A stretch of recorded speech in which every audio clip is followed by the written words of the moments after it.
Hello, my friends. I'm in the middle of Hurricane Helene, so my house is unusable at the moment with no power. I'm here in my dad's office, and I've got a question. Do you realize just how unusually volatile the world is right now? After decades of relative peace to the post-war period, we're now in the midst of new trouble. I think Robert Kiyosaki said something that puts the confusing puzzle into place, which is the role of the economics in triggering conflicts. This is not financial advice, but I need to explore this idea a layer deeper, so subscribe to the channel and listen to what he said before I tell you more about it. My poor dad was head of education for the state of Hawaii. Very smart man, good man, big-hearted.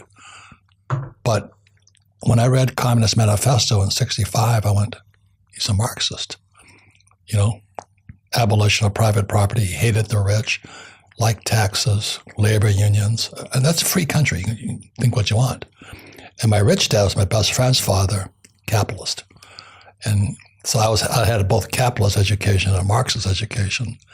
So I went to military school to learn all this, you know. I flew for the U.S. Marine Corps in Vietnam, and we killed a lot of communists out there. It was sad. So my concern is, as you know, America's going to war again. Because every time the economy goes bad, war starts. So that's what brought Hitler to power back in the early years, you know. But do you think it's going to happen again? We're already in it. That is a scary realization, to say the least, and if you look at it, this is truer than it has ever been before. The world's wars of the last century were a result of a multitude of economic and political factors, especially the Great Depression of the 1930s and the massive economic crisis that hit Germany in the 1930s. A third of the people in the country were put out of work, and hyperinflation destroyed the purchasing power that anyone could have and work with. And that's what gave rise to a dictator. But once you understand the economic undercurrent and explode into the war, you'll realize that the world today is sitting on an active volcano of economic troubles, with historic high national debt, an incredibly interconnected and digitized global economy, and a world reserve currency that basically has just become a piece of mutually trusted paper after the US went off the gold standard in the 70s. Too many powerful banks and transition corporations have too much to lose and are willing to do any amount of back-channel maneuvering and lobbying in governments to start profitable wars. Can we explore it a bit? Because that's a bit fascinating to me. I mean, by the way, it's something that I'm concerned about. Because when things are going bad for a political movement, let's start a war. Yes. Putin's a good example. And you can print more money. And we print money. We produce, because we need to print more money, because we need to produce more arms and various other things. And we'll go to war, and we'll fight the good fight. Well, if I give Aussies a plug here, I fought in Vietnam twice as a Marine, you know. And the Aussies were tremendously respected fighters. They were jungle fighters. And they said, what about Americans? As Americans clear the jungle, then they fight. The thing about a war is that it's inherently volatile and chaotic. When there's chaos, there's opportunity for things to rearrange, whether that be an internal change of power in a country or the change of grand order in the world. That's what happened when the end of the Second World War slowly infused the world with the liberal and capitalist world order, ending the dynasties and colonial empires that existed before. This is a truth about conflict that has always been understood, but I think there's in the midst of finding out that it also works in the reverse. Wars can be a catalyst for chaos, but also can be triggering wars themselves. And in the world of today, there's nothing more chaotic than economic distress, which can bring entire nations to their knees without firing a bullet. It's sometimes even said that the war is part of a cycle in human civilization, and perhaps there's truth to it. The truth is, peace isn't very lucrative for bad actors, whether they be corrupt politicians, greedy bankers, or rogue dictators. They need to flip the table and end the game when it's not going their way, and they do. And especially in the world where fiat currency is the greatest control over the common man, that job has become easier than ever for people that control money, and that's big banks. The bankers control the world. Like it or not, they control the world. And they still do.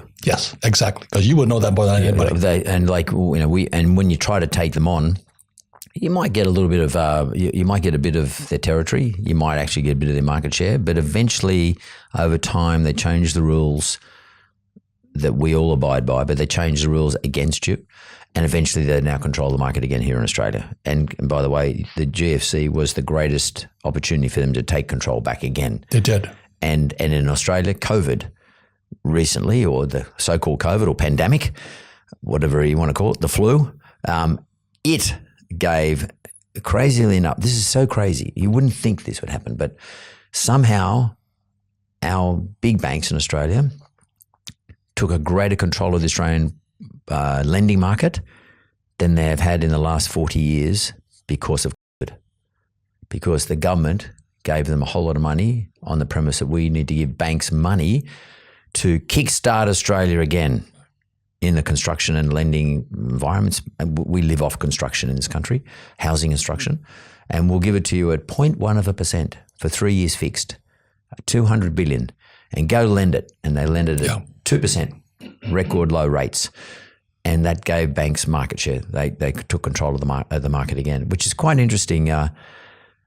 Banks are smarter than everyone gives them credit for. That's a perfect example of how every time when there's a financial crunch in sight, the biggest corporations and banks let loose dozens of lobbyists in government halls to twist official policies in their favor. In some sense, that's a secondary sort of money in politics and one of the greatest pools of corruption there is in the government. Even if you look at the financial crisis of 2008, you realize the biggest banks and lending institutions that were part of the problem in the crash were just bailed out because they were, quote, too big to fail. They weren't forced to make amends or go out of business for their disastrous roles in the subprime lending practices, and in the end, it was the government and the taxpayer that had to foot the bill. That's just a small snapshot of how the government and policymakers can be maneuvered to where the money is flowing, which just shows you how powerful these forces are on an international scale. These are not normal times, but I don't know. I mean, I would just prepare.